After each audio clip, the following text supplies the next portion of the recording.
Shine on the light. Welcome to Chatnite. We bring you good vibe. We shine on the light. We all over the world. Chatnite Africa. We all over the world. Chatnite Africa. Welcome to Chatnite. We bring you good vibe. We shine on the light. Welcome to Chatnite. We bring you good vibe. We shine on the light. We all over the world. Chatnite Africa. We all over the world. Chatnite Africa. Welcome to Chatnite, the only place that we give you good vibes. Chatnite Africa. Welcome to Chatnite. All over the world, we are shining the light. Chatnite Africa. Welcome to Chatnite. Hello, everyone. Welcome to this week's edition of Voices of Africa on Chatnite. War in any country creates politically charged, divisive, and convoluted landscape. Today, we are talking about the armed conflict in Anglophone Cameroon. Leaders of the different shades of opinion about the war have honored our invitations to this platform, knowing that our questions are sorted. It has to be that they realize that at Chatnite Africa, we strive to be fair, balanced, and independent. Today, we have one of the mega voices in the armed conflict and the topic, any viable options or it's time to surrender. Mr. Capo Daniel is the president of the Ambazonia People's Rights Advocacy Platform and the commander-in-chief of the Ambazonia Dark Forces. Mr. Capo Daniel, thank you for accepting our invitation to come on Chatnite Africa. Thank you, Mr. Chamukong, for having me. It's my pleasure. 7 years into the conflict, is the life of the people of the southwest and northwest regions better or worse? That is an opening tough one. I think the life of our people, the humanitarian crisis is even worse than when it was declared by the United Nations. We have increasing people who are moving across the border to Nigeria. We have had incidents in Obuja, refugee camp in Nigeria, that have involved the Nigerian police and state authorities. We have had a cutback in United Nations United Nations refugee agencies support to our refugees. They have less and less assistance, financial assistance and food assistance.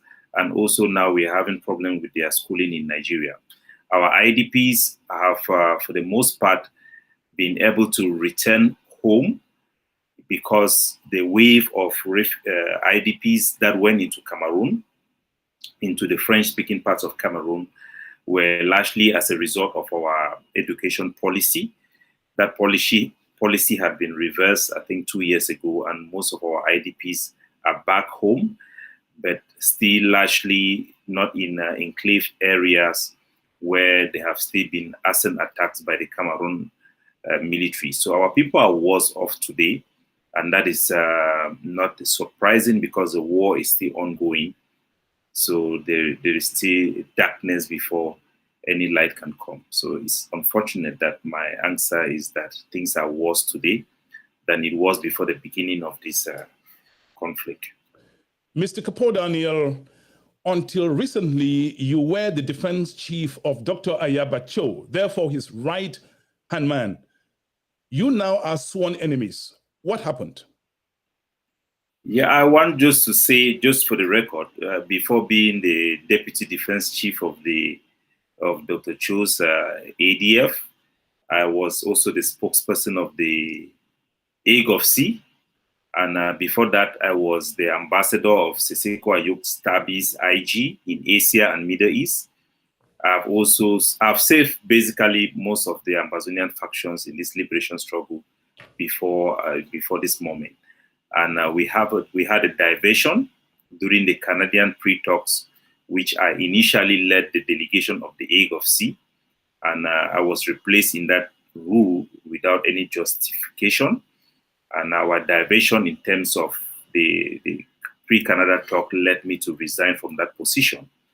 And the AGOFC have demonstrated what most Ambazonians have known, that Dr. Cho Ayaba, his means of fighting is engineering bullies on social medias that creates an atmosphere that is very difficult for any reasonable debates to happen in our social space, and that is a problem we have been having in this Ambazonian struggle for quite some time now.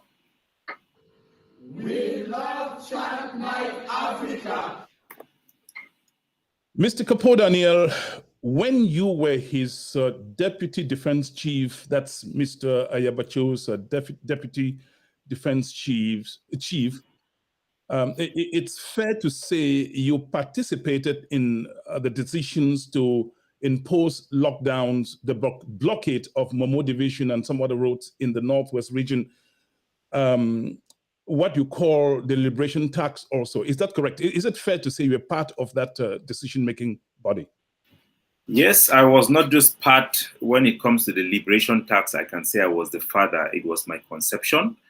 And in terms of lockdowns and most of those post-shore in ground zero decisions that were made of the AGOFC, both those that were against some lockdowns and those that were calling for lockdowns, some of those decisions were made by me. Some were made in consultation with me by our forces and my comrade within the AGOFC and the ADF. So that is correct.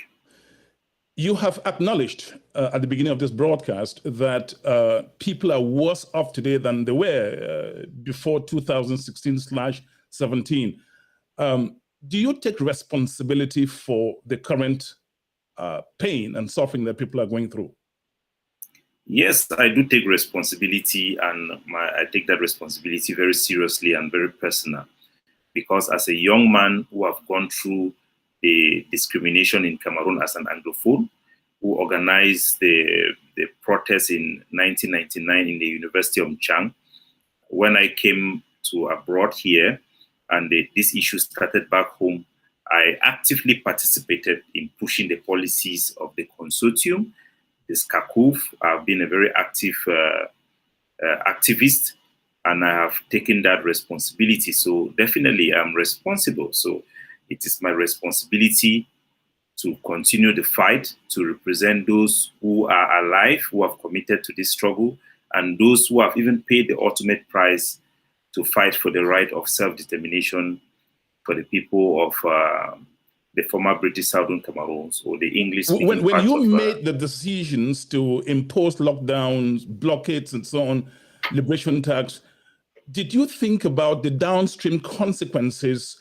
for the people? Were the people taken into account, or is it just about what you have to do and it must be done? You must know that I was also a very strong critic of the whole issue of lockdown. I've been very critical of lockdown, excessive lockdowns, especially in the past 3 years, which was largely called by Chris Anu and Sako Ikome. And I've been very critical about those lockdowns, but I have also called for some lockdowns. For example, when the Cameroon SDO in Bamenda banned bike from roaming around Bamenda, I did call for a lockdown, which was for 2 days, to send a message to them and also to galvanize the other civil society factions around the plight of the bike people. And that was very short-lived. It was very popular and it was accepted by our people. There have been some excessive use of lockdown, both as a show of force and sometimes being manipulated by certain forces that are not so obvious to a regular person or a regular journalist like yourself. There have been, this first half of this year, we have 3 major lockdowns, some which have been the lockdown in towards Com area there, from Babanki up to Com area. We have also had, I think, 6 months lockdown now to Bengui Bamenda Road, which is very problematic, which I'm opposed to that lockdown. We also had a lockdown in Dop by General Saigon of Sako, which I led the campaign against that lockdown. The road was reopened. The roadblock in the lockdown of the road in to Fundong have been reopened by General Nyi, and the United Forces in Boyo. I had been engaged with them to make sure that that roadblock was uplifted as soon as the reason for that roadblock ceased to exist. I get your point. Mr. Capo Daniel, what is more important to you, the means to an end, which is independence, or the end, regardless of how you do it, what you do to get there? The end is more important, and I think the means can actually determine the end. If you have a wrong means, you end up with something that you don't like. So, but I must insist to you that, for example, the roadblock that was the lockdown in Babanki to Fundong was as a result of Cameroon military operations in Babanki and in Kom that resulted to the burning alive of one of the Queen Mother in Minjang. So our forces thought it necessary to stop circulation of civilian vehicles in that road in order to interfere in Cameroon military operation. That was a justified roadblock. The current roadblock in Bengui Road that is being enforced by the ADF have not been justified to our public. And from my communication with the soldiers from Ground Zero, there is no legitimate reason to have that roadblock for over 6 months. One of the women who have expressed his opposition to that roadblocks is the mother of Mancho BBC. She's a farmer. She's a struggling mother that most of her family have been affected directly by this crisis, and today she cannot go to her farm to harvest Jamanjama because the ADF forces have blocked that road unnecessarily. That road block should be removed. Dr. Ayaba Chua, I just listened to your interview with Dr. Chua Ayaba. He acknowledged that he is far away from Ground Zero. He's not probably very informed about what is happening there, but it is his responsibility to make sure that soldiers that claim to be under his control do not carry out unexplained excesses like this that affects the livelihood to our people and only exacerbate the humanitarian situation. Those are the type of things that can put Ambazonian self-determination at risk. It should stop. That road should be reopened. We love Chatnite Africa. And my name is Divine Chiamukong. I am anchoring this broadcast from Washington, D.C. metropolitan area. My guest is Mr. Capo Daniel, who is the president of the Ambazonia People's Rights Advocacy Platform and the commander-in-chief of the Ambazonia Dark Forces. When you impose the liberation tax or lockdowns and so on, you remember during the American, what triggered the American War of Independence was what became no taxation without representation. How do you tax people when they have absolutely no say to how that money is used? Mr. Capo Daniel, that doesn't sound to me like liberation. It sounds more like oppression. Yes, this is what we have to know. To run a war, you need support from the population you are fighting for. A soldier do not go to war on his own pocket.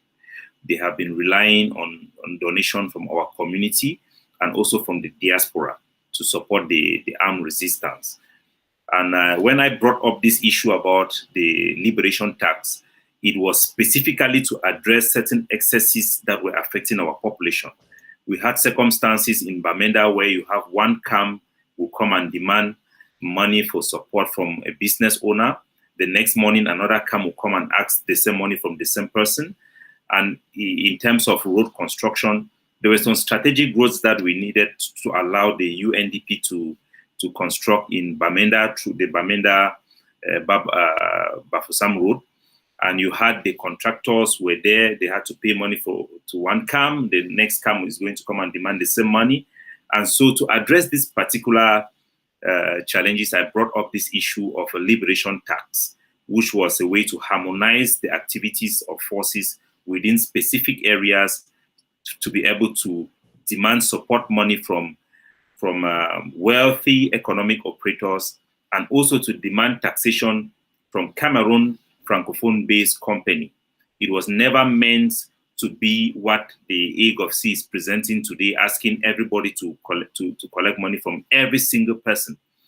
And I heard Lucas Asu, who was speaking, is now the spokesperson of Ayabacho, coming out to say that before you leave one village to the other village, you have to pay your liberation tax or show proof that you have paid your liberation tax. Those type of errors, I think, are made by people who are not in touch with the reality on ground zero. They don't know the capacity of our soldiers, and they don't know the unintended consequences of such policies that are out of touch with reality. So I want to make a distinction about the idea of the problem. Yeah. The issue with the liberation tax, our soldiers can and should collect support money from economic operators that make certain significant amount of money from ground zero. If you're constructing a road, you're having a multi-million CFA company, you should be supporting the struggle. There is that expectation. But what we cannot do is telling every single person, irrespective of your income. So those type of error, I believe they are error, but they are being driven by our what have plagued the Ambazonian struggle, which is the fight for dominance. Every Ambazonian leader and faction, instead of fighting to liberate the country, they are more focused about putting policies that will make the soldiers happy and even backfire on the liberation struggle, so long as it seals their position as leadership within the struggle. So those type of errors are you acknowledge, Mr. Capo Daniel, that you were the grandfather, you would even say the architect of the liberation tax. But that also opens the door to kidnappings, and liberation tax could become a euphemism, a deodorized word for kidnapping for ransom, sir.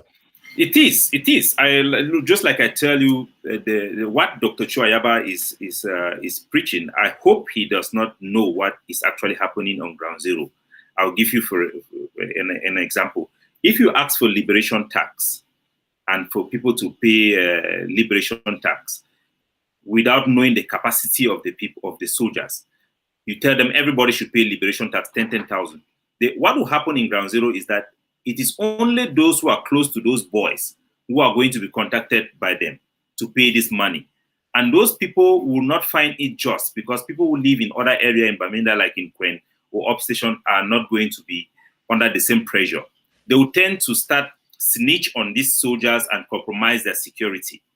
If you give, for example, the liberation tax in terms of the ban for brasseries, I want to make there's a linkage there for ban for brasseries. Now you have soldiers targeting all these high-end snacks bar in Bamenda and their owners. They go and they basically kidnap them and accuse them that they are selling brasseries drinks, and they have to pay money not to stop selling brasseries drink, but they'll pay money to sell brasseries drink and say, we have to recover the money we have given you. So it is no longer people paying tax, like you say, contemporary tax, you pay tax because you have to support the struggle because of an economic interest. But now people are being targeted because those who are pushing this liberation tax have not done their homework well.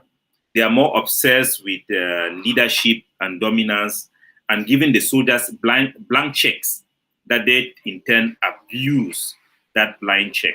So we have irresponsible leaderships that are not doing their job well. Because I can assure you, when I was working with Dr. Chuayaba, in terms of liberation tax, I ensure that the campaign for liberation tax was balanced such that not people who are not engaged in economic activity will not be taxed. The soldiers will have clear instructions on how to collect this tax and for whom to collect this tax, and to follow up to make sure that people are not being kidnapped in the name of liberation tax. If you are not competent, if you are not responsible, you just sit in your armchair in the diaspora. Like Dr. Chuayaba, when you interview him, he talked about the roadblock in Bangui town, and he admits that he's there in the diaspora. He does not really know what is going on there, and if it is excessive, he's going to stop it. At the same time, he says that this is something I don't want to talk about. So if you are a leader, you must be responsible. If you have declared both of you started this liberation tax thing. Both of you are not in ground zero. You're in Hong Kong, and Ayabacho is in Norway, if I'm not making a mistake. So both of you are not on the ground. How are you going to make sure that people you control behave themselves, sir? You have to make sure that any soldier that comes under you or that you claim, you give that soldier this, you carry my name, you give that soldier basically a check. You give that soldier authority and legitimacy. You make sure that that soldier is answerable to you. You have put in place mechanism to monitor what that soldier is doing. You have created a network around that soldier with our community that gives you feedback and that you can act upon it. Just because you are far away from the theater does not mean you don't know what is happening there. I'm very sure that there are people in Douala, Yaoundé that report what is happening back at home without necessarily being on the ground. I'm sure you yourself, you are not in ground zero, but you have very good idea on what is going on there. So it is all about competence. It's all about hard work. Don't claim that you are a leader when you are not in control of what happens. That is my problem. We'll talk about what happens and control from overseas. Yes. Mr. Kapo Daniel, listeners, viewers, you are watching Voices of Africa on Chatnite. My name is Divine Chiamokong. At some point in the 90-minute show, we will be opening the phone line so that you can actually question Mr. Kapo Daniel, but we require courtesy.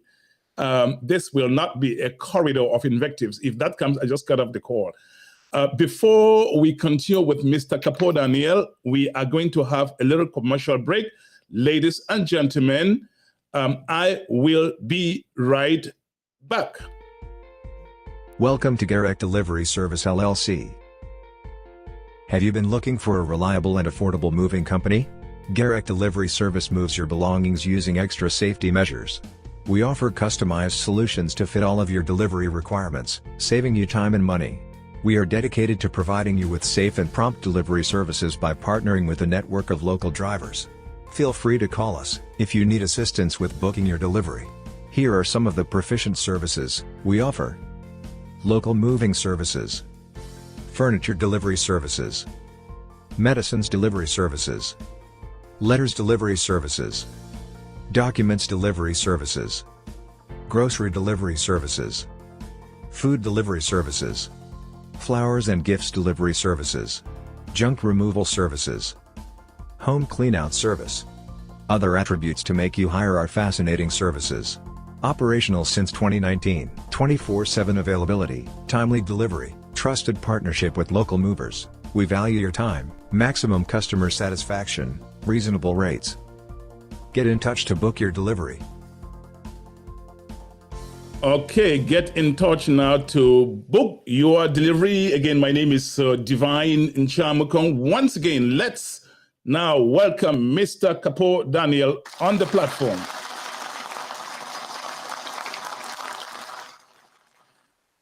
Mr. Kapo Daniel, you will agree with me that there have been human rights reports of abuses by both government sources and Ambazonia forces, soldiers, fighters. Are you aware of those reports? Yes, I am aware of those reports. And are they true or false? I think some of those reports actually cited me, like the Human Rights Watch.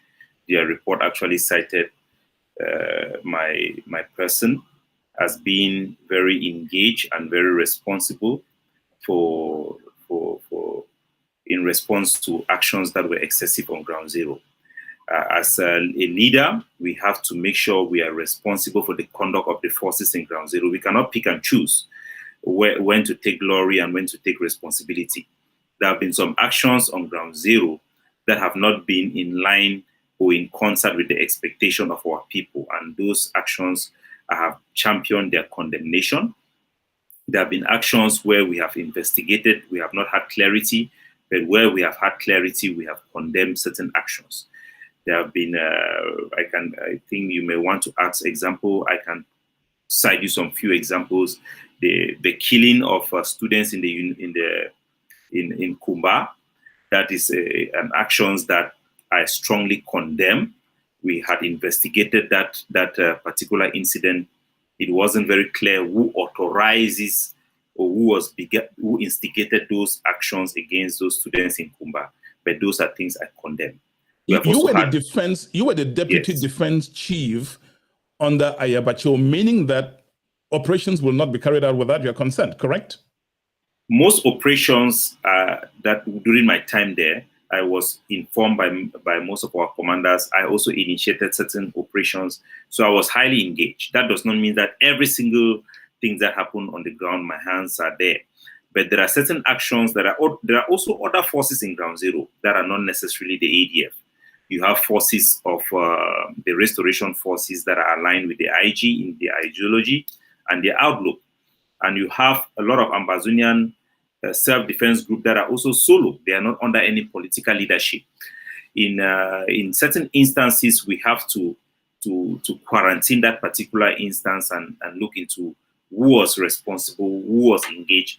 Nevertheless, if any action is carried out by Ambazonian forces, whether they are IG or they are ADF or they are SOCADEF, every Ambazonian leader, every Ambazonian activist have to assume that responsibility to make sure that those actions are right conduct, that are in line with the expectation of our people and in line with international laws. So I do take that responsibility seriously. Was Miss Florence Ayafo kidnapped and slaughtered within your area, sir? At the time Florence Ayafo was killed, I was not a member of the ADF. But I was heavily engaged with the ADF, General Efang at that moment, and General Okuru, who were the main soldiers who operated in those areas. I encouraged them to arrest the individuals, to identify the individuals who carried out that particular atrocity. From my investigation, those people, those boys who killed Florence Ayafo were Ambazonian youths who in their zeal were trying to defend their neighborhood from Cameroon excessive that was going on. They had killed. Did you people apprehend them? Let me complete my answer. Okay. These were youths that were responding to the killing of youth by Cameroon military in Pening and many other places. They picked up weapons to fight for their country. And they were influenced by a love affair that includes Florence Ayafo. Those boys did not carry out that actions because they were trying to fight for Ambazonia. That was just a criminal act that were done by people who had aligned themselves with the Ambazonian struggle, not necessarily an action carried out in the name of Ambazonia. They were bribed to carry out an assassination. They carried out that assassination in a gruesome manner, and they were arrested by Ambazonian forces. For that crime, they confessed that they committed that crime, and it's a very regrettable and it's something that What was done to the people who were apprehended by Ambazonia fighters? Eventually, those boys were banished from Ambazonia, and I wouldn't want to give you where they went to, but from my information, they were arrested. They were detained for a considerable amount of time.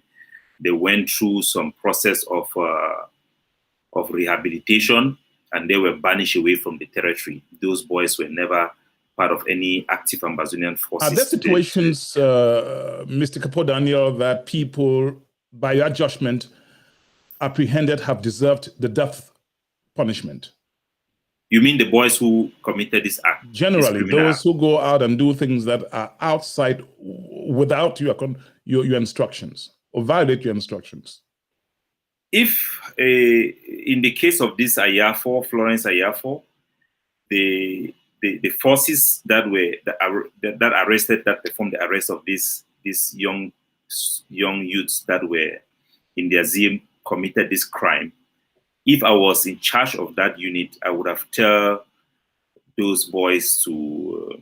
It's a very complex issue, you know. In our culture, it's acceptable that it's an eye for an eye. If you kill somebody, you should face the ultimate punishment. But during a war period, it is different for soldiers. That's why we have a military tribunal, which is very different from a civil tribunal.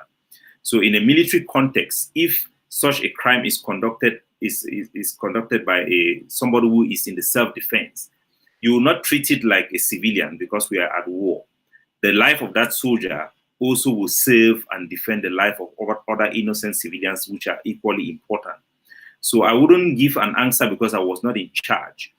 But for somebody who commit the crime like the dismemberment of Florence Ayafo, I think that person should not see the light of day, and that is not something that we should condone in any shape or form. They should receive the harshest possible punishment. Your point taken. When you engaged government forces in a firefight for independence, you knew that they were better trained and better equipped. Now, if this is true, how were you to hoist the independence flag on the Prime Minister's lodge in Boya? Well, I want to first laugh because coming to your interview, I listened to your last interview with Dr. Chuayaba, and he told you that we have hoisted the Ambazonian flag in the Prime Minister lodge already, and that Cameroon army do not exist. That is just to tell you that our struggle that started in 2016, for me as a millennial, that I grew up carrying the Cameroon flag, believing in everything that I was taught in school. For us, this struggle really started in 2016.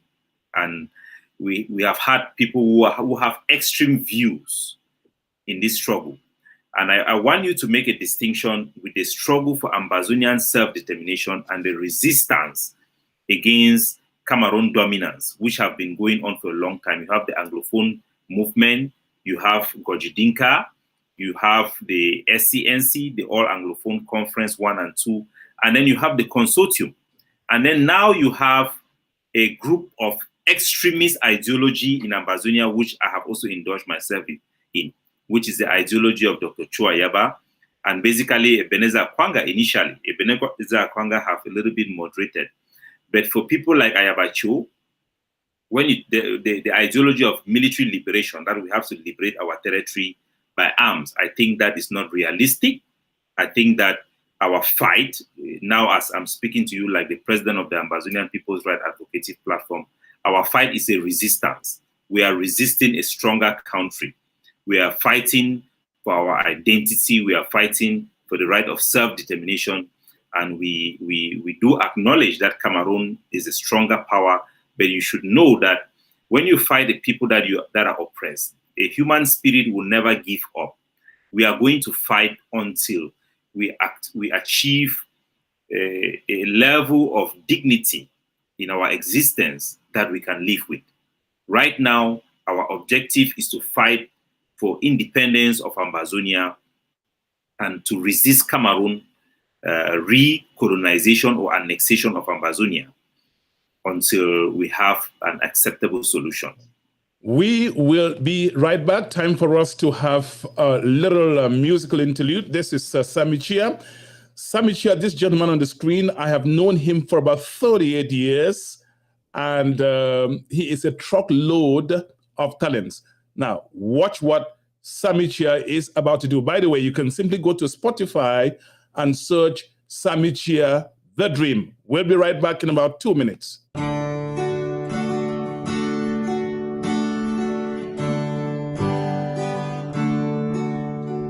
One day Jesus will call my name. As the days go by, I hope I don't stay the same. I want to get so close to him.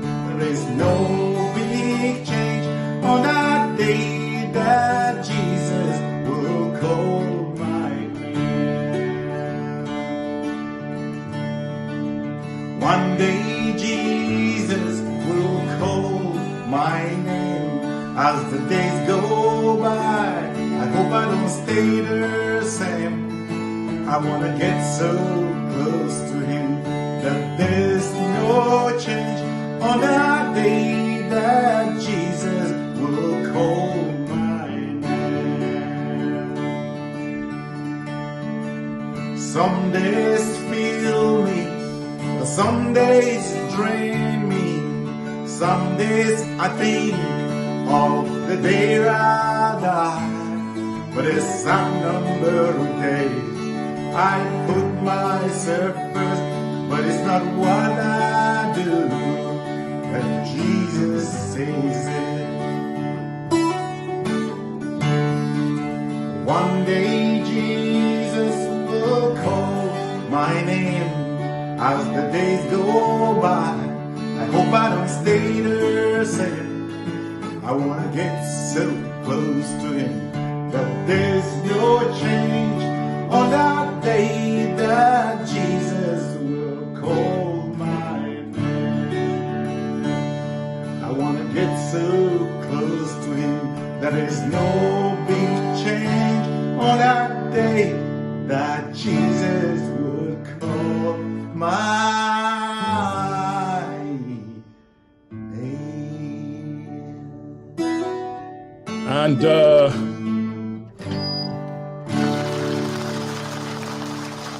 that's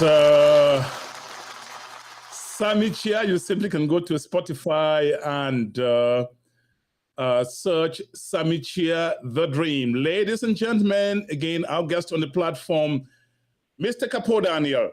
Mr. Capo Daniel, again, I want to thank you for accepting to come take questions, independent questions from Chatnite Africa's broadcast, Voices of Africa. We appreciate you. Now, so far, not a single country has allied with you. When I say you plural, the Ambazonia factions.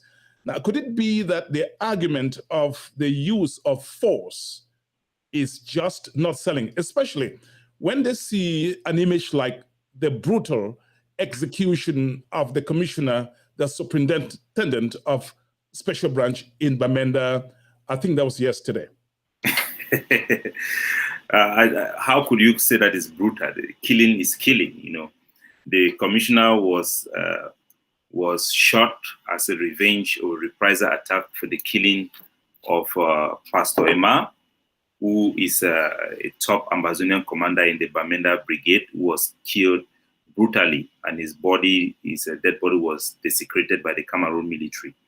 And our forces carried out that reprisal attack. He's a military man, armed force. He was armed and his weapon was recovered in that operation. So that is war. War is not a good thing, and we hope we are in a better situation. So, Mr. Tamukong, I want to get into deep response to that your question about our liberation war not having but I would like you, sir, to address the question of the argument of force, not the force of argument. Is it selling? Why is it that for 7 years no country is making an alliances with you guys? That is the biggest tragedy. You're probably selling a product. You are with a product in the market that's not selling. Yeah, that is right. I will assure you that we have a very good case. Our people have a very good case of self-determination. We were Category B territory. We have the leading political movement in Cameroon that ushered in the multipartism, John Fundi and the SDF. We have all the intellect. We have Pa Aya for a Supreme Judge. We are highly recognized as intellectuals in Cameroon. But we have lost the advantage of pushing the agenda of our people because the Ambazonian struggle for the Anglophones have been diverted from sound legal foundation. And I want you to give me some time to really explain this so that people should understand where we have went wrong. We are probably, if this struggle is dominated by people who believe in this ideology of military liberation, it is suicidal, because for 7 years this doctrine have failed. We have not had any recognition. We have actually had international partners dismissing the probability of us winning by force. And I'll tell you where we have the problem. This is where we have the problem. Before the 90s, before multipartism, Gojidinka, who is the father of Ambazonia, he brought the name Ambazonia, invoked the restoration law, where Paul Biya passed the law 84/01, which changed the name of the United Republic of Cameroon back to La République du Cameroun. Gojidinka made the argument that Cameroon had seceded from the union that it had with Ambazonia, meaning the former British Southern Cameroon. That was a basis that says that Yes, we came into a union with Cameroon, and now the Cameroon have illegally transformed the name of the country that invoke that recognition that this is an assimilation or an annexation. It was a sound legal basis, and it had attraction even right to the United States that supported an application to the International Criminal Court to establish Cameroon's right of sovereignty. In the 90s, 1993, we had the All Anglophone Conference in Boya, and in 1994 in Bamenda, that had a strong constituents of Anglophones that came together and put forth a common position that represent the aspiration, a legitimate aspiration of our people, that asks for constitutional changes in Cameroon. That position also reaffirmed that Cameroon Union exists. Those are real foundations that people recognize. So we were fighting within the context of Cameroon dominating us, discriminating against us as Anglophones, people who come from our territory. That was the basis for that struggle. But right now, that foundation have been diverted from by Dr. Cho Ayaba and what we call the nationalists, who are now saying that we never had a union with Cameroon in the first place. They are dismissing the legal basis for which the Anglophone crisis or the Anglophone problems had always relied on. That legality within the African Union that is recognized within the United Nations organization.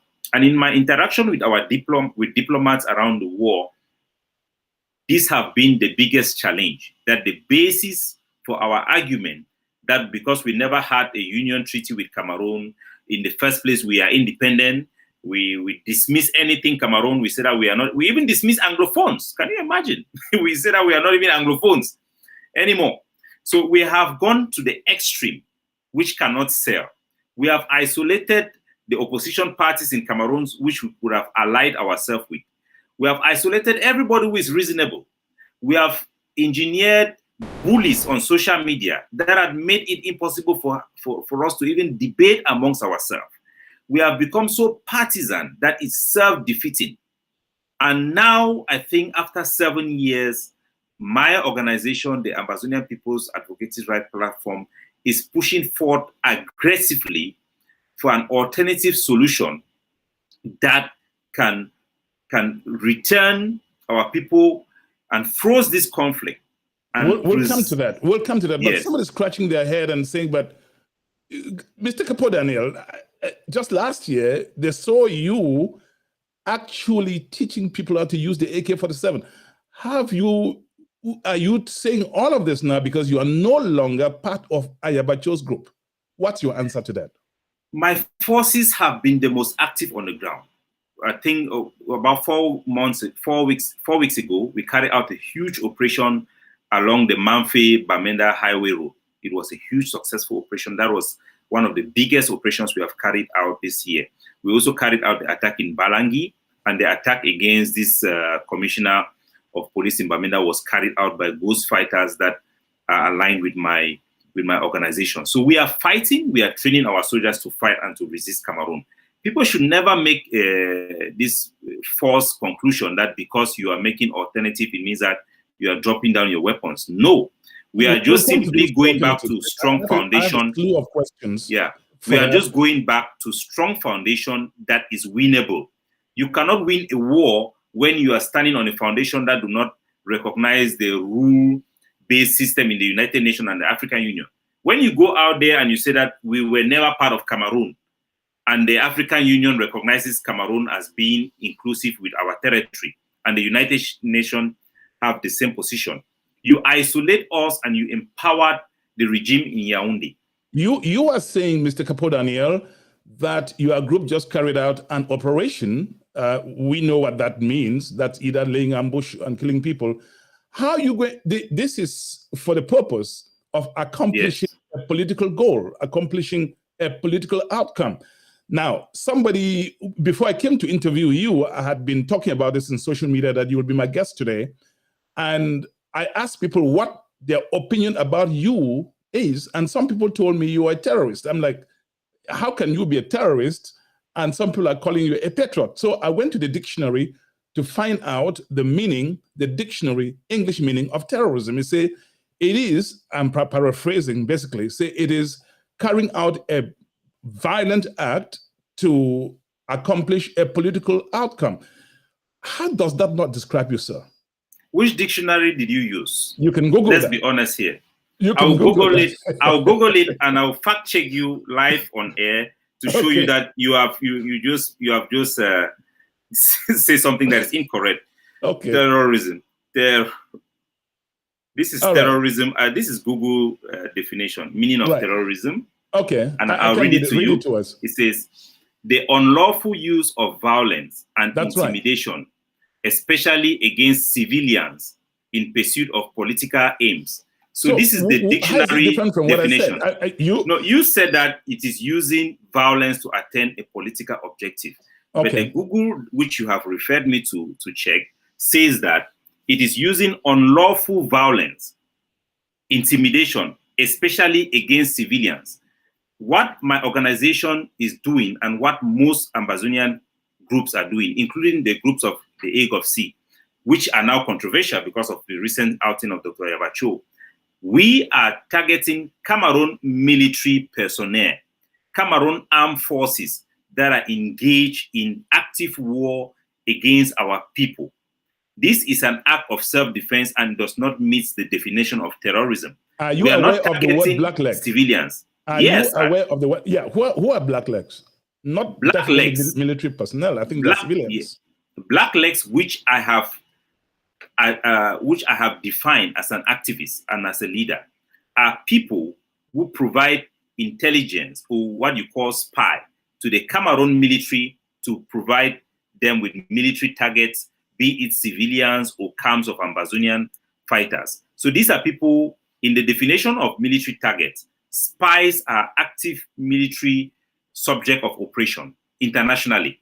Even the Geneva Convention and what are these acts that they call it again, recognizes that people who provide military targets, spies, are subject of military operation. We leave that to the audience to look at the semantics and so on. Here is there have been also some abuse of definition of blacklegs. There are people who have broadly defined blacklegs, which is an area which we don't want to go into. But people should know that for Capo Daniel, for the Ambazonian People's Advocative Platform and the Ambazonian Dark Forces, a blackleg is somebody who is actively providing intelligence that provides military targets to Cameroon army. You just talked about Geneva Conventions. How would you treat a blackleg, the person you deem to be a blackleg?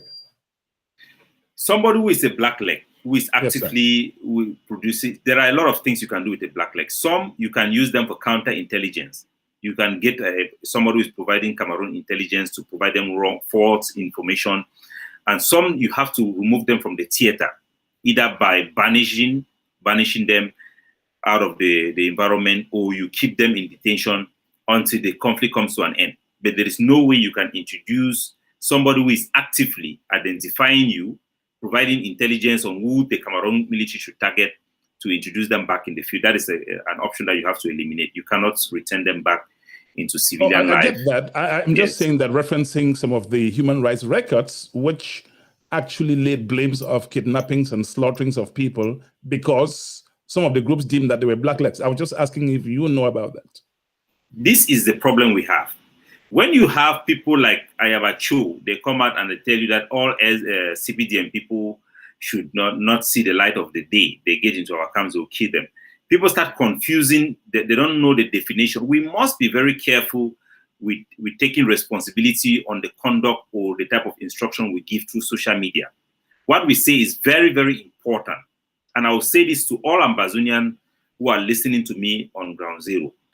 You cannot assign somebody as a blackleg because that person have a different political opinion from you. You can't do that. Just because somebody is a CPDM person does not mean he is actively providing intelligence to the Cameroon military. I'm totally against those who target people with different opinion. We must focus our attack against legitimate targets, which are the Cameroon armed forces and their infrastructure that provide them that support for this active war. And that is what I stand for. And that is what I believe the vast majority of our soldiers stand for. But we have a problem as well there. But to compare with, to make this a focal point, I guess I'm here on the spotlight, but you have to know that the Cameroon military takes no prisoners. They arrest civilians, unarmed civilians, and they kill them. They display their dead body on the street corner. You can trust that I'm making arrangements to get somebody in the CPDM ranks, top shots in the CPDM ranks to come here, and the intensity of my questioning will be the same. This is very important. These questions of Black Lecan killings, very important, because if you're going to make the case in front of the international community and they're having evidence of kidnapping, extortions, summary killings by people who are supposed to be liberators, then you have a problem. Here is something I just got from Ground Zero. Listen to this voice note. Yes, good evening to you, Mr. Capo Daniel. I want to know the differences you have with Ayabacho. I want to know the differences you have with Ayabacho, and what are the disagreements you have with other fractions of Ambazonia Liberation Forces, please. Did you get the statement? Yes, I did. Okay, can you respond to that, sir? Yeah, the differences I have with Dr. Chuayaba, they are in two, I can put it in two categories.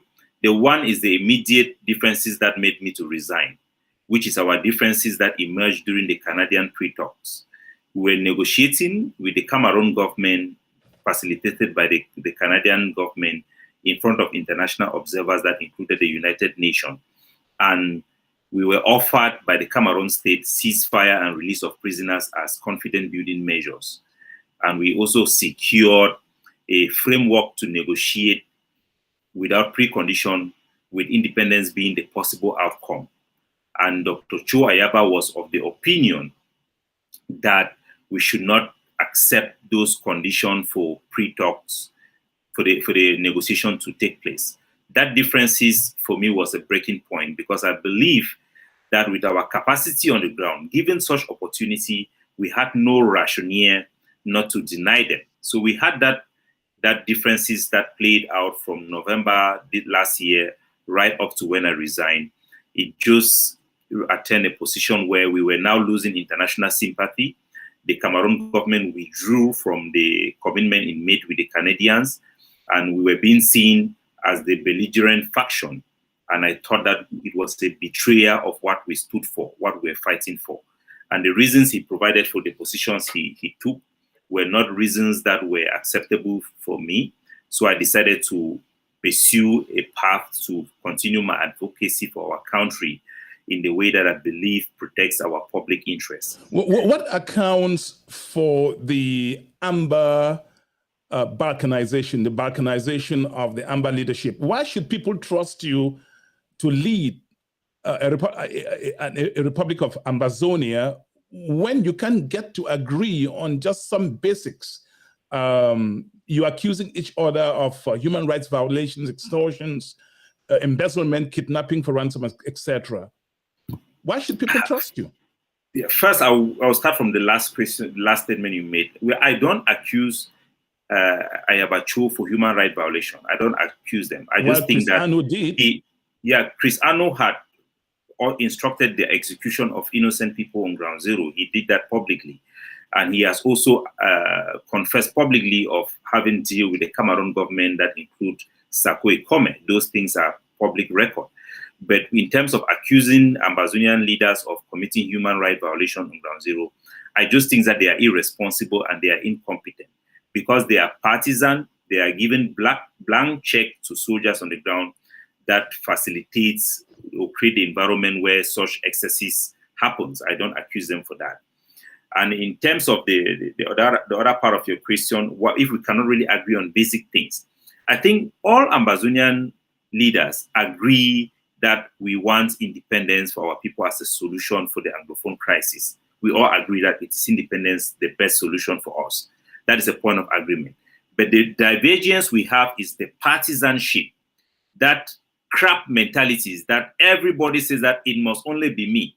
When Chris Ano came to your show, he indicated that he is the leader of the president of Ambazonia. Sarkozy is the president of Ambazonia.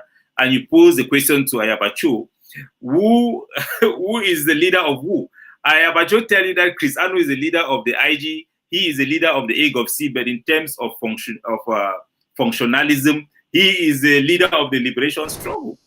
So that is ridiculous. I think that we are all fighting for our people to have the right of self-determination. Everybody lives in its own right, and everybody advocates in their own way. Have you participated in policy making or done things on your own the last 7 years that you really look back and say, ouch, I really should not have done this? Yes, Like I believe so. One of the things is my divergence from sound legal argument for our case.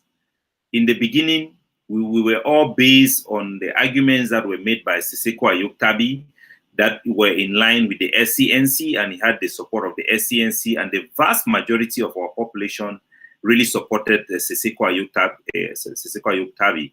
So I really stood on those principles that we as Anglophones, we have had enough. My mantra was enough is enough. We have had enough of oppression. We have had enough of marginalization, and it is time for us to demand for separation.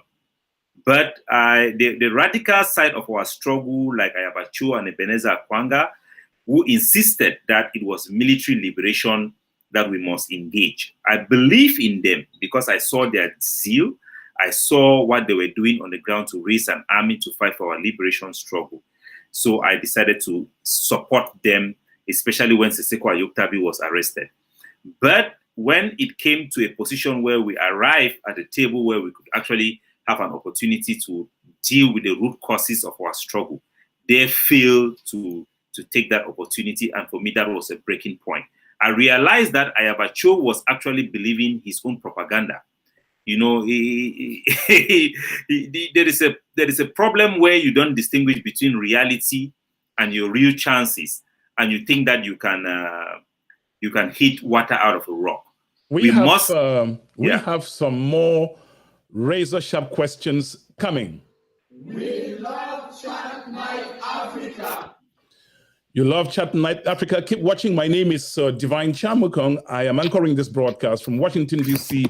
metropolitan area. In just a moment, we will be asking our guest, Mr. Capo Daniel, what the way forward is. Time for us to have a musical interlude for about 3 minutes, and we will be right. We'll be right back. Our world is full of violence, and our daily lives can be marred by conflicts and turmoil. But God's peace surpasses all understanding.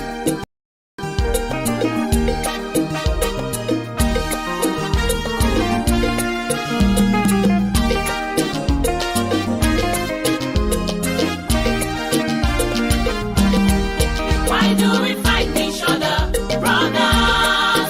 Why do we hate each other, sisters? Jesus died to cleanse us from sin and evil. We must not fight each other, brethren. Why do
permanent.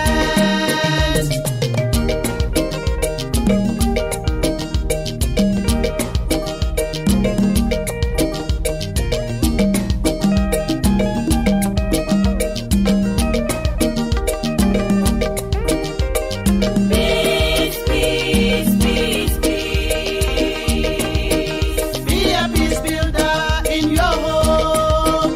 Be a peace builder in your church. Be a peace builder in your land. Be a peace builder everywhere. Be a peace builder in your country. Peace, peace, peace, peace. Father, you are our hiding place. Protect us from all this trouble, all the hate and killing. Peace, peace, peace, peace. In John 14:27, Christ said, "Peace I leave with you, my peace I give to you, not as the world gives." Peace, peace, peace, peace. Are you a peace builder? Be a peace builder today by doing those little things that make the world a better place to be. What you say and what you do. Tilda Kumichi is on YouTube. You can simply go to YouTube and search Tikumdi Tilda, and you will have a lot of beautiful Njang songs there. I love to dance Njang. Ladies and gentlemen, this broadcast is also on www.chatniteafrica.net. We're broadcasting to the entire world through our broadcast website, the internet. It's on YouTube, also in high definition. It's on Facebook. It's everywhere. Thank you to my social media platforms manager, my tech support chief, Roger Full, who is producing this broadcast live from the beautiful city of Lagos in Nigeria, thousands of miles away from where I am. You see this broadcast platform looking so beautiful. I want to thank Dr. Ilo. If you want to do a platform this beautiful, you want to be a social media content creator, you can contact me and I'll hook you up with Dr. Ilo. He's right here in the DMV area in the United States. I want to thank also Mr. Mumbalingwa, who is my director of transmission. Ladies and gentlemen, join me one more time in welcoming Mr. Capo Daniel.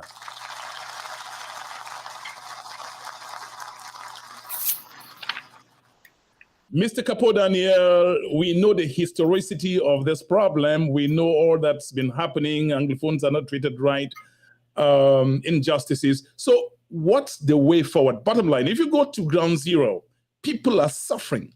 If you go to Nigerian villages, the suffering there is incredible. I have had videos of things that make me shed tears. You go to Douala, you see our girls prostituting. You go to Yaoundé, people have abandoned where they used to live in the northwest and southwest villages, and now they're in Yaoundé, they're in Douala, they're everywhere, basically scratching the earth to eat like chicken. What's the way forward? If you ask everybody on ground zero, they don't care about the divisions in the Amber leadership. They don't care about what they want, peace. Mr. Capo Daniel, are you aware of the sufferings that people are going through? If yes, what's the way forward? Yeah, you cannot ignore the suffering of our people, regardless of who started the war. It's just not possible because those are our blood, those are our kinsmen. And we have that born as compatriot, people of the Anglophone region. By the way, the phone line is open. Hold on. The phone line now is open. You can dial 240-603-7367. 240-603-7367. I do it the third time. 240-603-7367. If you're overseas, you do 001. You can get me through WhatsApp, or you can just type your question, and Mr. Capo Daniel will respond. Yes, sir. Go ahead. Yes, you cannot ignore the suffering of our people from the former British Southern Cameroon, Ambazonia, as we aspire to call it, even though for some people they want to take that aspiration as reality. It's an aspiration to become Ambazonian state. You cannot ignore it, regardless of who started this war. And I believe that now is the time for us to come back to strong foundation of legal argument that can bring our people together and garner the type of international support that we can get in order to secure some progress towards the direction of the aspiration of our people. And I totally disagree with you when you say that our people just want peace. Our people do not want the peace of the graveyard that we used to exist before. Our people do not want to go back under La République du Cameroon rule as it were before. Our people definitely wants progress towards their independence. That one I can assure you. And our people are also realistic about our chances of winning this war. And the way forward, if I have to talk about the way forward, I think the way forward is for us to come back to sound judgment and sound legal argument about our narrative and what we want as a people. We have to go back to the All Anglophone Conference, where you had a proper constituents of Ambazonians who really looked into the matter of what is going on and had stated unequivocally that we want to remain as one people in our territory, regardless of what Cameroon is saying. We want to remain one. We don't want to be divided northwest and southwest. We want to remain as maintain our political outlook, and we want to be able to safeguard our ability to become an independent country. My organization have proposed an alternative solution, which is a devaluation, similar to what is happening in England. When the people of Northern Ireland, they could not completely defeat England, but their identity was so precious.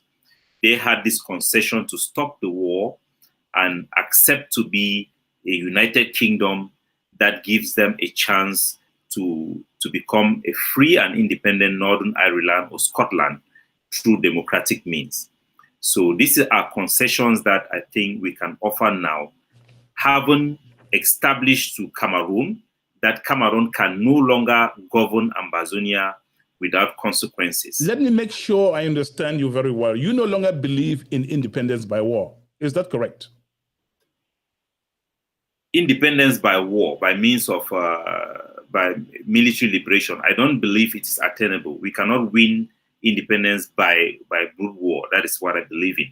I believe that we can actually have independence by securing a pathway to independence, just like the people in Northern Ireland and the people in Scotland, they have achieved.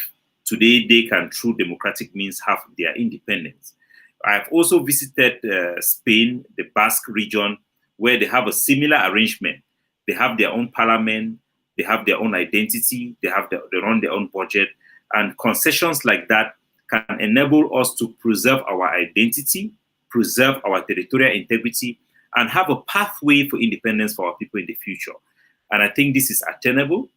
This is what can have the right attention from the international community that can enable us to even position our country and our people to take advantage of the wind of change that is blowing through Africa.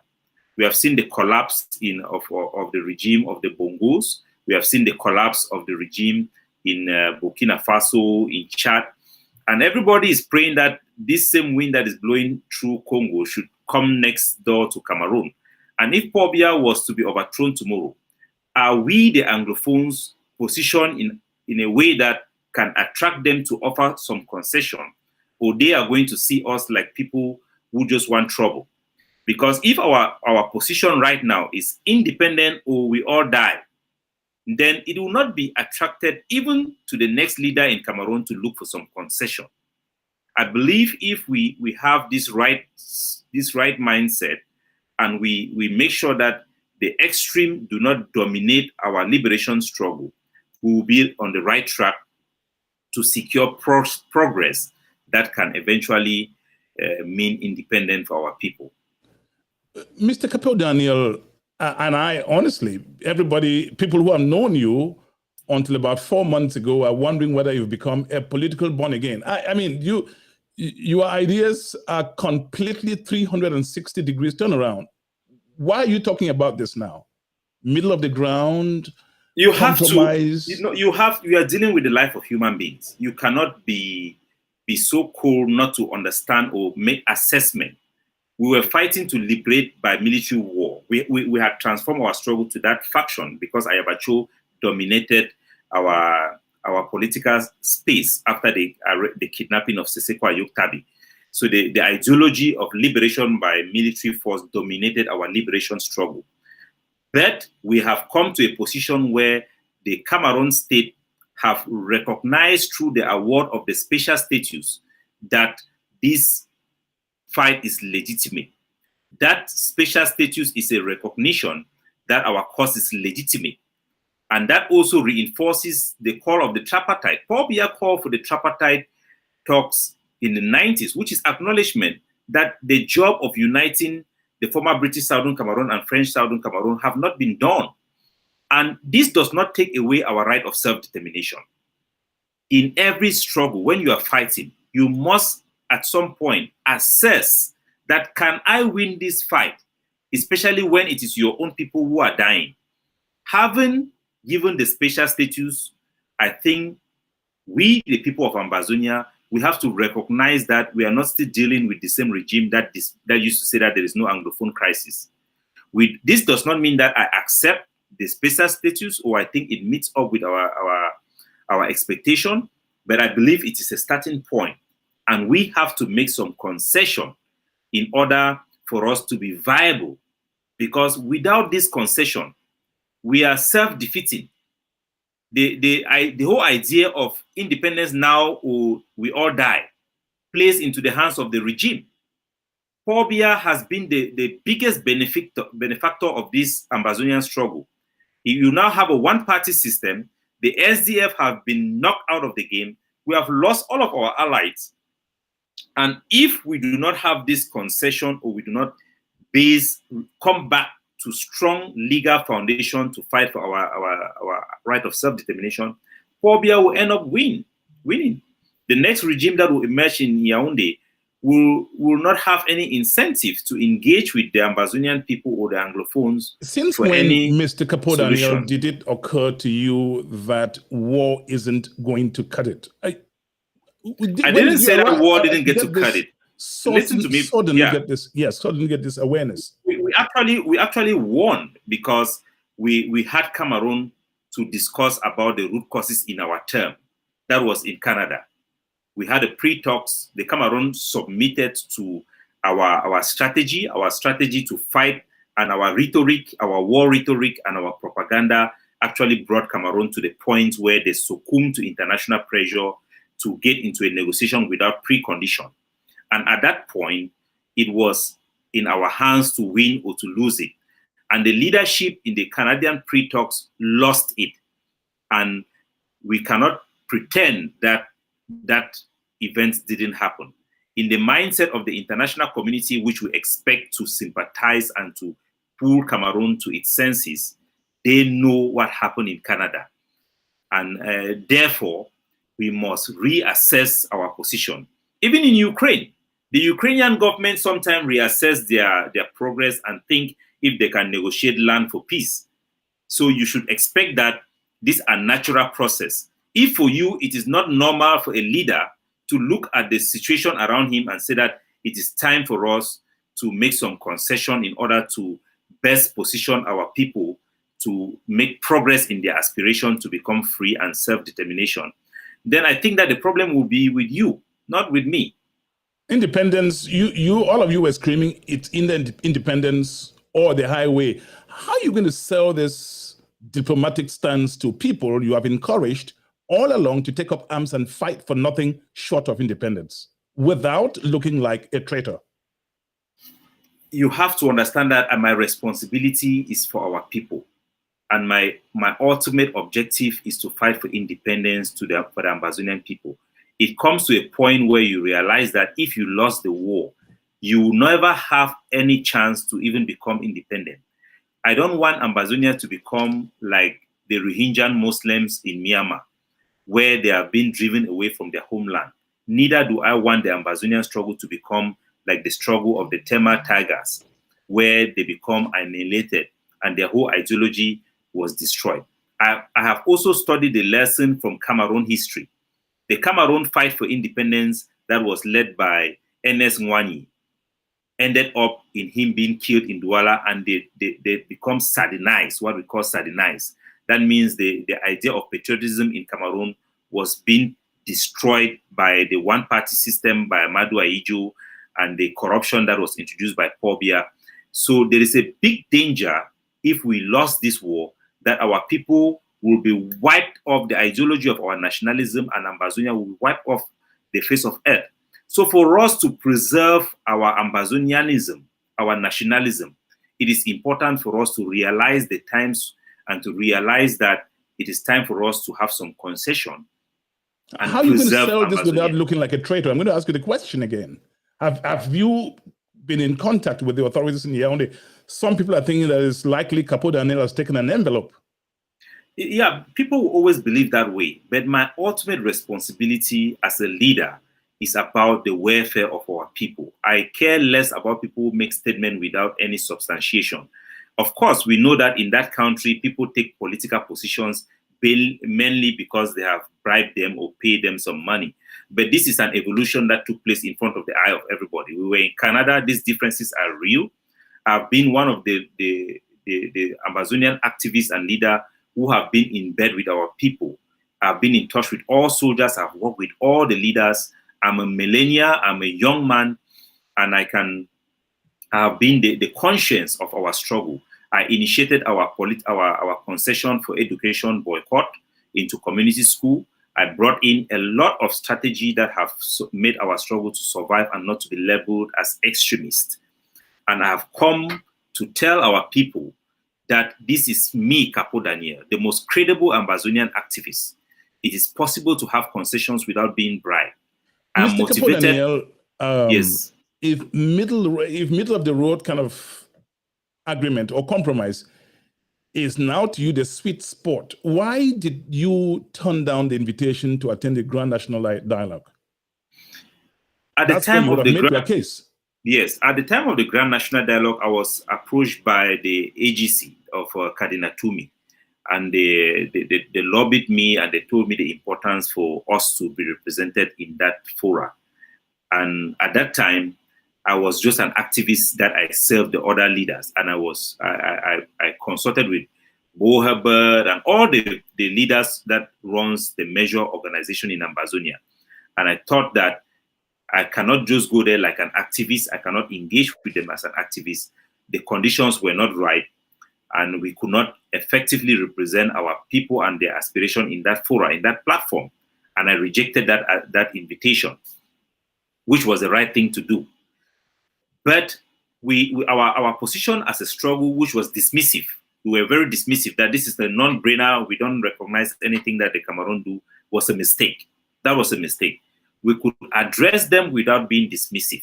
Because if you are complaining that there is a problem and somebody is offering solution, even if that solution is not what you want, you should at least acknowledge that, okay, yes, you are acknowledging that there's a problem. But if you can acknowledge it, take the next step. You will be engaging with Cameroon. Because when we are dismissive, Cameroon wins. Paul Biya can turn around and say, these people are not reasonable people. They are people who are obsessed with this abstract idea of independence. So those were mistakes that we made. I believe my mistake was not addressing the Grand National Dialogue. It was not that I should go there. We could not attend that Grand National Dialogue. But we failed to address it. Just like the special status, we have failed to address the special status. We dismiss it and have rethink my position. And now I'm engaging the Cameroon government, I'm engaging the Cameroon state on a basis that can preserve human life and work for our people. And you, for all people, should know that this is how the world works. It is only in Cameroon. I know that. I know that in all wars will end in some form of dialogue. And when you dialogue, yeah. So when you start thinking that, when you keep on insisting in your question that for people to adjust that suits their people's will and preserve life, that it sounds somehow like betrayal. I think that is intellectually not right. Our people have to know that you yourself, this is what you should know. This is what you should know. You have articulated here that military liberation is not workable. What is the alternative? Should we keep on insisting on military liberation, knowing that it is going to end up with Ambazonia having a total loss? That means you just want our people to lose every every preservation of their identity. Absolutely. So the alternative is to look for a way that you can preserve what our people want, which is separation, preserving their identity and independence. The best solution we can have now is the type of situation of Northern Ireland and Scotland. It is not the regime's interest. Recently, they have tried to send people in China. Colonel Banque was in China to do diplomatic lobby there with the Sila law firm to see if they can get their hands on me, because the worst nightmare of Pobia is to see Ambazonian rallying the Anglophone population, rallying the opposition party, rallying all these people to come back to fight for their freedom. They want everybody to follow Ayabacho so that they are going to defeat Ambazonia. They want people to follow ideas that are not founded on the principle of international law, that are flawed. We know that politics. If there are people who have received bribes in this struggle, there are people who are insisting on things that cannot work. If there are people who do not care about the suffering of our people, there are people who are insisting on things that are not attainable. We should be very responsible here, Mr. Chamukong. And I come here I agree knowing that you are one of those people out there who are very reasonable. Your question line is insinuating that reasoning is corruption. No. If there is one person, I've been the most transparent. When Cameroon came to bribe me, they offered 500 million. I record them and I expose them to our people. We have somebody on the line. We have somebody on the line. Just hold your thought right there. Hello, this is Voices of Africa on Chatnite. Please, your question. Yes, good evening or good afternoon, Divine. Good afternoon. I'm calling from somewhere in Central Africa. Okay. I just want to ask 2 questions to Capo Daniel. Yes, he's listening. Yes, the first question is, schools are going back. He's preaching peace. He was the war director of Ayabacho wing of the movement. And now he's preaching peace. The war director has given arms and people's parents and children have been killed. This is a war crime. How are you going to justify talking this peace now when people have buried their mother, their father, and their sister? How is he going to compensate for that? That is the first question. Yes, go ahead with the second question. How is he going to compensate? The second question is, schools are going back and there is a ghost town. Yet, they have told us that they are not stopping people from going to school. What is the need for this ghost town now? Please, let me just add one again to tell Capo Daniel that half of the Northwest region is in La République, what they call La République. Are they doing any good to the region, or how are they going to bring these people back? Let us see what happened to the Israelites. Thank you. Thank you for calling. Yes, you got her questions. What are your answers? I think she's making a mistake. I'm not calling for the type of peace. I think we have been so enslaved by a system where people do not reason. It is either you are for or you are against. These are false way of thinking, and our people have to get out of that mindset of Cameroon. They should understand something. I am the commander-in-chief of the Ambazonian Dark Forces, the most lethal force on ground zero. We must fight against Cameroon and we must resist the occupation of our territory until our people have their right of self-determination. That is my position. We are fighting against Cameroon. We are in this war to win for our people. My position is not an abandonment of the Ambazonian fight for independence. I'm fighting for independence. And I believe the best way to fight for this independence is to have some concession now and secure a pathway for that independence in the future. So for what she's saying that you are now calling for peace, of course, who does not want peace? Our people need peace. Our people are dying. They need to have that end of hostility. And that is why I'm taking this position to enable us to get there.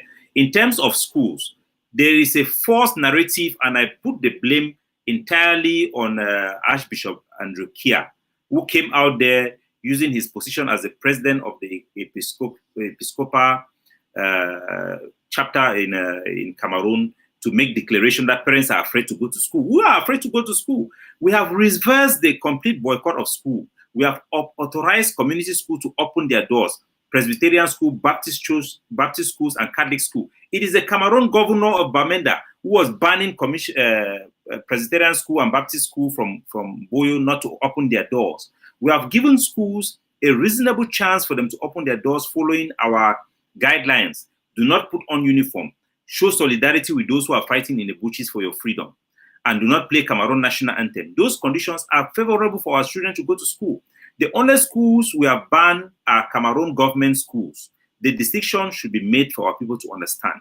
This change in position, which I champion, have resulted to our people coming back from La République du Cameroon to study amongst us. We have seen a reversal of our refugees from Cameroon. They have all returned back home to study. But you know, there is a lot of manipulation that is going on. Proprietors of schools in Francophone areas who were benefiting from this crisis with our students crossing over the borders, they are now bribing Ambazonian people, engineering people to call for lockdown and to sabotage our school education. Parents should not be afraid of anything. So long as your school comply with our guidelines, send your children to school on Monday. The person who declared this lockdown is General Bitakola, who is in custody. He has been arrested somewhere. I don't want to say it. He lives in Boa. The area where he lives, there is a Cameroon government school going on there. He has not gone to close that school in Matoboto. So he is not somebody who have command and control over areas where he does not control. I have a question that's just been sent me by text, Mr. Capo Daniel.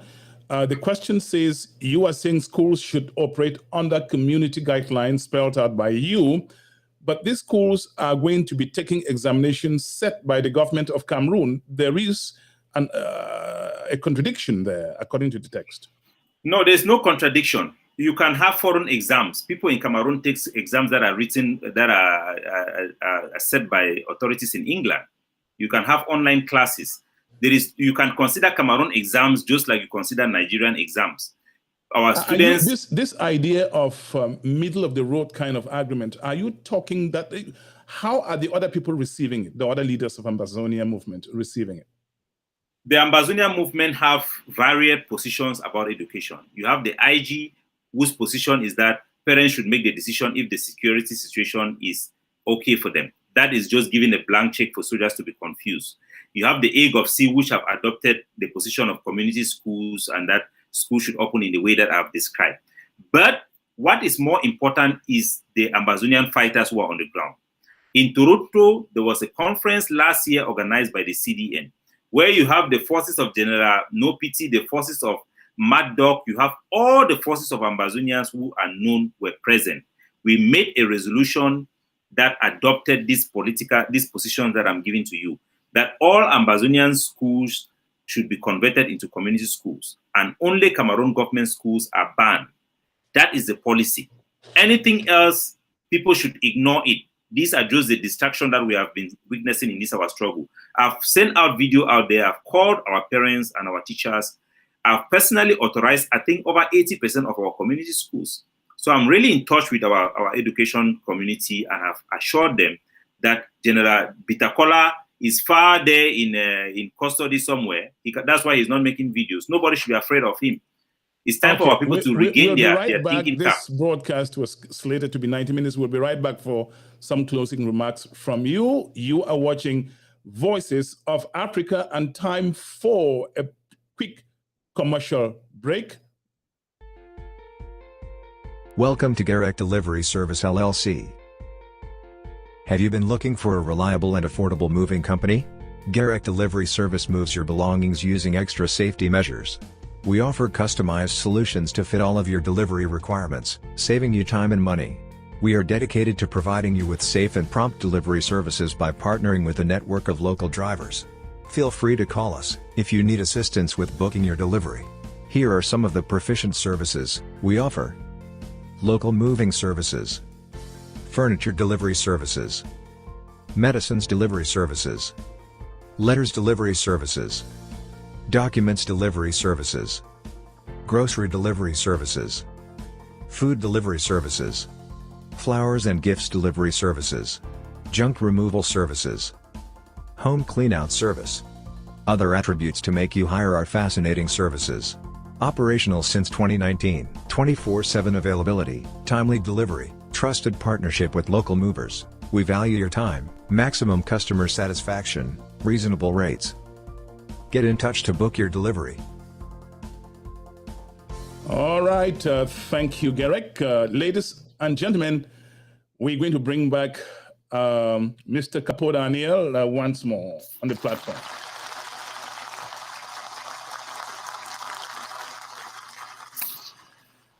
Yes, Mr. June Francis, writing from China, says, a quick question for Capo. Why do you opt for a pseudonym, making it difficult for the people who are fighting for you to know who you really are? Is there anything wrong with your real identity? I think the question is, are you a Southern Cameroonian? Are you a Cameroonian? Are you an Ambazonian? I think that's where his question is actually going to. Of course, I'm born and bred in Ambazonia. I was born in Boya. I grew up in Bamenda. My parents are both from Boom, so I'm pure blue blood Ambazonia. And the thing of studio name, I think, is our culture, and it is also a way for me to identify with our soldiers who are using nicknames, and it's easily identifiable. Here in Hong Kong, people usually use nicknames, even in their name card, because they want to protect their identity for people not to steal their money from their credit card and things like that. I started my activism using nicknames, and that is just how I grew up. I think that is not hiding my real names. Everybody know I'm Dong Emmanuel Ngong. My information, I'm not trying to conceal my identity. My face is out there, everybody can see. So about me using a studio name, is I don't think that is a problem. Even in my profile, I usually will put my proper name there, and I'm not concealing my identity.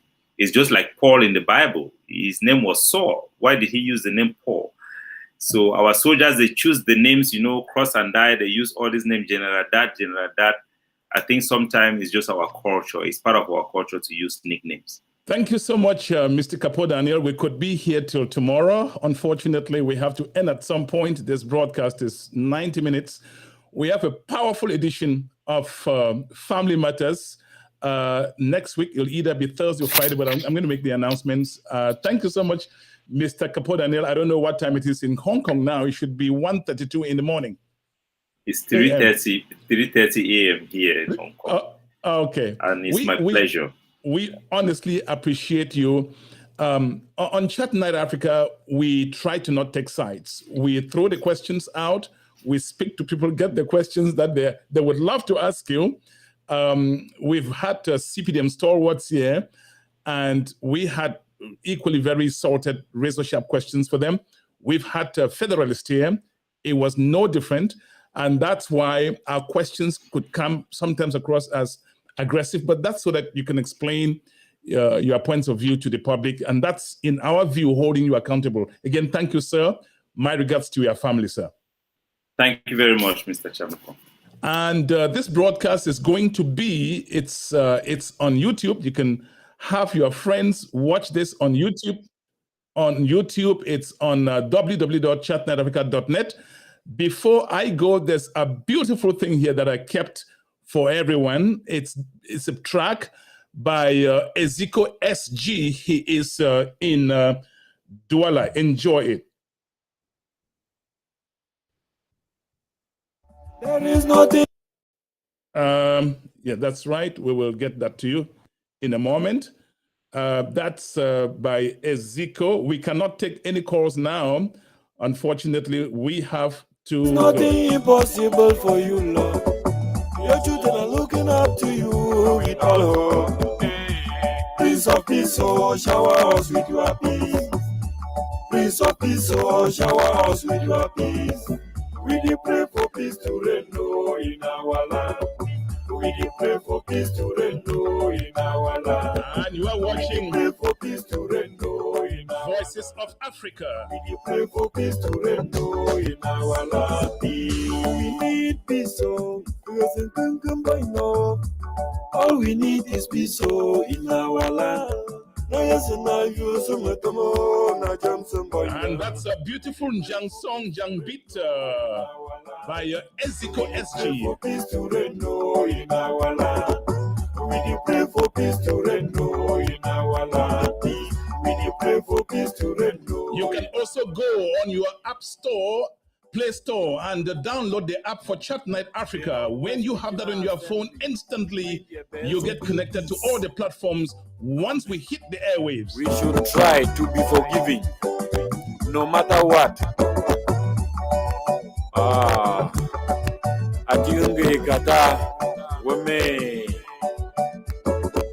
I want to thank everyone for watching this show. The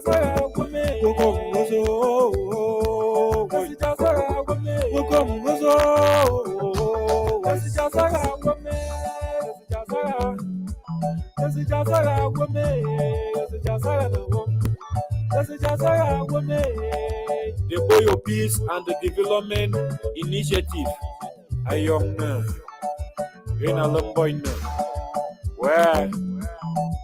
And on the show today, we had songs by Samichia. We had Tilda Kumichi.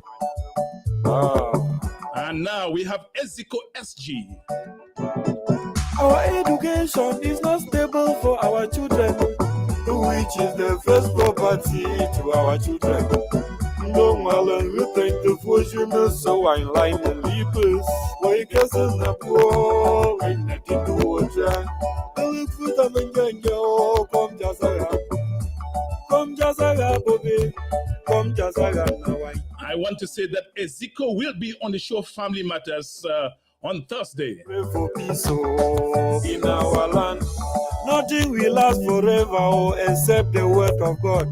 There is always a saying that there is light at the end of the tunnel, Mama. When the light will come, we will see the light. We need peace, we need peace. God send our own Joshua. We need peace. The Northwest Regional Assembly, we should work hard to see that peace should be restored in our land. We pray for peace to reign in our land. We pray for peace to reign in our land. We pray for peace to reign in our land. We pray for peace to reign in our land. We need peace, all we need is peace in our land. Okay, that's where we wrap up this edition of Voices of Africa. My name is Divine Chamukong. We will continue to bring you hot shows. We've lined up a lot of hot shows on this platform, and we take no sides. We question and incisively all the guests who come here. If you know someone who is making a difference, regardless of nationality, anywhere on the planet, anybody who is inventing something, anybody who is doing things selflessly, that's touching lives, please let us know. We will connect with that person and take their story to the four corners of the planet. Merci à tout le monde. Je vous aime, mais il faut que je parte. I love you, but I've got to go right now. Bye for now. I'm coming back. I'm coming back. I'm coming. Coming to get down. I'm coming. I'm coming. Coming to dance. To dance. We're gonna dance. We're gonna dance. We're gonna get down. We're gonna get down. We're gonna party. Party hardy. We're gonna boogie. Boogie woogie, and when we jam, it's out of sight. This song right here, it's dynamite. I'm ready.